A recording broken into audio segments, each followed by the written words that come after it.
vencer a fornicação e não furunfar antes do casamento? Na palavra do Senhor em Hebreus 13:4 está escrito: honrem o casamento e mantenham pura a união conjugal, pois Deus certamente julgará os impuros e os adúlteros. Não somente nesse versículo, como em muitos outros versículos, a Bíblia, ela deixa claro que furunfar antes do casamento é pecado, é adultério, é imoralidade. E nós que somos cristãos, é claro que a gente quer agradar a Deus. É claro que a gente quer ser abençoado. Mas existe a famosa guerra entre carne e espírito. Na Bíblia, o próprio Jesus disse: muitos querem resistir à tentação, porém poucos conseguem. Ou seja, Jesus ele sempre teve a compreensão e a empatia pelos seres humanos, reconhecendo que a nossa carne é muito forte. E que sim, se não for pela ajuda de Deus, certamente ninguém conseguiria resistir a nenhuma tentação. Independente da situação ou do sentimento que rola entre o casal, por exemplo, tem gente que gosta de furunfar por pura diversão mesmo. E isso é extremamente imoral, não tem nem o que falar. Mas tem pessoas que acabam furunfando por amor, que tá ali muito apaixonado, né? Ama Jesus, ama a palavra de Deus, mas tá tão apaixonado que não aguenta e acaba caindo, né? Acaba se envolvendo ali intimamente e acaba furunfando. Mas é pecado, gente, independente da intenção. Se é por imoralidade ou se é por paixão, no final de tudo acaba sendo pecado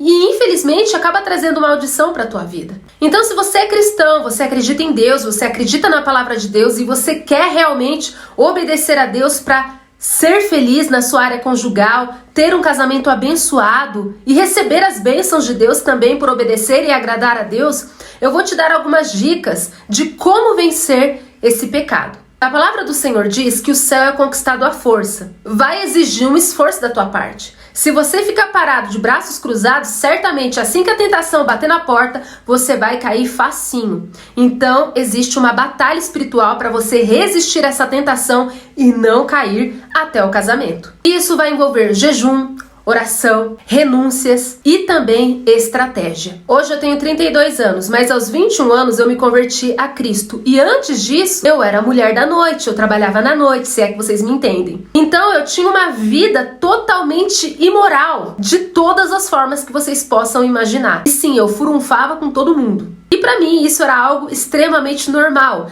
Eu fazia por dinheiro, eu fazia por diversão, porque eu não me dava mais valor e furunfar pra mim era uma coisa absurdamente normal. Até que eu li a Bíblia e entendi que isso era pecado, eu tive meu encontro com Jesus e eu decidi começar a obedecer e agradar a Deus. Foi aí que eu comecei a guerrear pela minha salvação. No começo, quando eu aceitei Jesus, a minha carne era tão aflorada para a imoralidade que eu simplesmente não conseguia dizer não para ninguém. Eu já era uma escrava da imoralidade. Eu já era uma escrava da furunfada. Então eu entendi que eu precisava jejuar para fortalecer o meu espírito para começar a resistir às primeiras tentações. E foi quando eu comecei a jejuar e orar bastante. Eu sempre falava para Deus, eu falei: Deus, eu não quero mais ser imoral, eu não quero mais me entregar para qualquer um, eu não quero mais me envolver, eu não quero mais furunfar com ninguém, eu quero me guardar, eu quero viver em santidade, esperar pelo meu marido, eu quero que o Senhor me purifique da minha vida errada, da minha vida mundana, mas eu não consigo resistir, eu tenho medo de cair em tentação, eu tenho medo de alguém vir me beijar e eu não aguentar, e eu cair, eu ceder. Então, por favor, Senhor,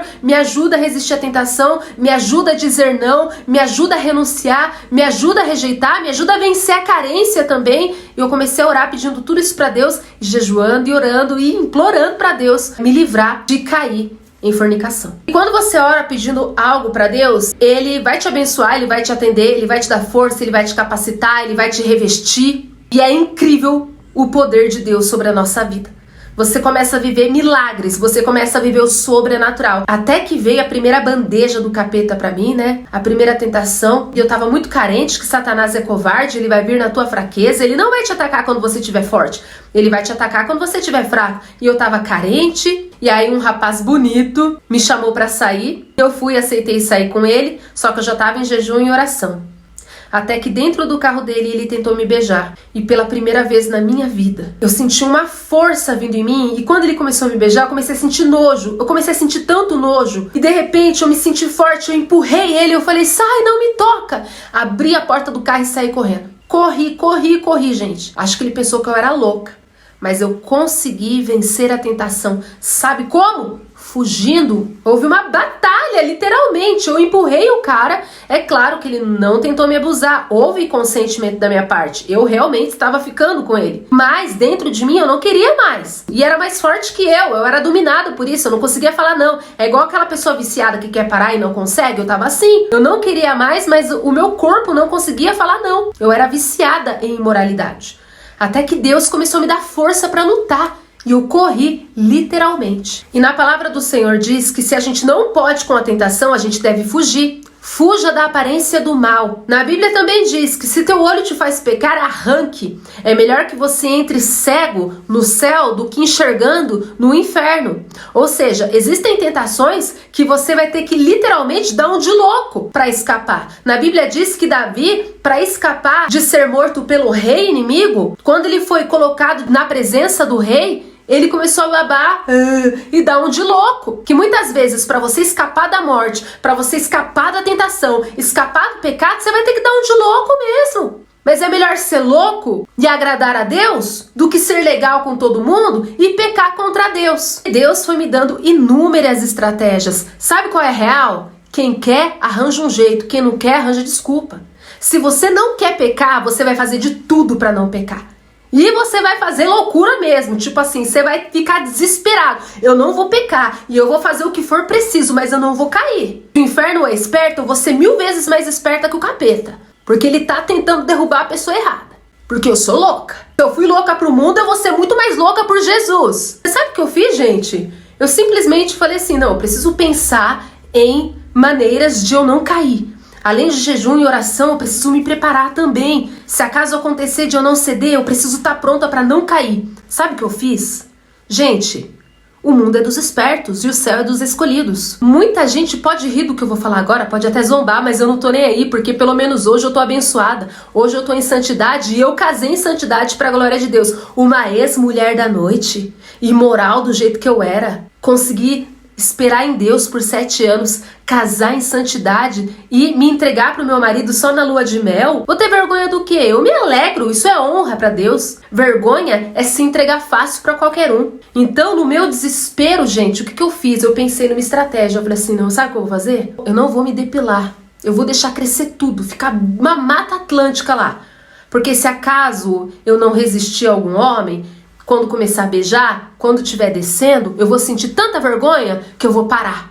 Eu não vou conseguir prosseguir. Vocês estão entendendo que o céu é conquistado à força e você tem que fazer de tudo para não cair, para não pecar? Dá um de louco mesmo? Dá um de louco mesmo! É melhor ser louco do que ser escravo do capeta. E deu certo, gente. A minha estratégia de loucura por Jesus. Eu lembro que eu tava numa mata atlântica e era de propósito. E aí veio um cara super covarde, eu tava no início da minha conversão. Pastor ainda, pastor de bode, né? Tentou me beijar, roubou um beijo de mim. Quando me beijou, acendeu, né? Porque era bonito. E eu carente, acendeu todo. Só que aí quando o negócio foi ficando mais quente, quando ele foi colocar a mão, eu, opa, tira a mão daí. E por quê? Eu falei, não. Tava enorme a Mata Atlântica. A vergonha foi tão grande, eu consegui resistir. Eu falei, tchau, tô indo embora. E vim embora. E dei glória a Deus. Eu falei, eita, minha estratégia deu certo. E não caí, gente. Depois disso, claro, né, que glória a Deus, os anos foram se passando. E aí eu não fui nem saindo mais com os caras. Eu consegui ir recusando os convites. Mas foi tudo através de jejum, oração, literalmente fugir da aparência do mal e fazer até estratégias mesmo para não cair literalmente. O céu é conquistado à força. E quem quer, arranja um jeito. Quem não quer, arranja desculpa. Então você tá entendendo que pra Deus não tem desculpa não, meu amor. Fornicação é pecado e ponto final. O que você é capaz de fazer pra agradar a Deus? Qual é a tua fé? Essa foi a minha fé. Eu fiz essa loucura pra agradar a Deus e deu certo. Não caí. Não adianta você ficar se desculpando. Ah, eu não aguento, eu não resisto, eu sou fraca, é forte demais. A Bíblia diz que Deus só permite a tentação que suportamos. E em toda tentação existe um escape. Por que você não está usando o escape que Deus te deu? Porque você não quer. Quem quer arranja um jeito e quem não quer arranja desculpas. E Deus não recebe desculpas. Deus recebe conversão, mudança de vida. Deus recebe somente aquilo que o agrada. Amém?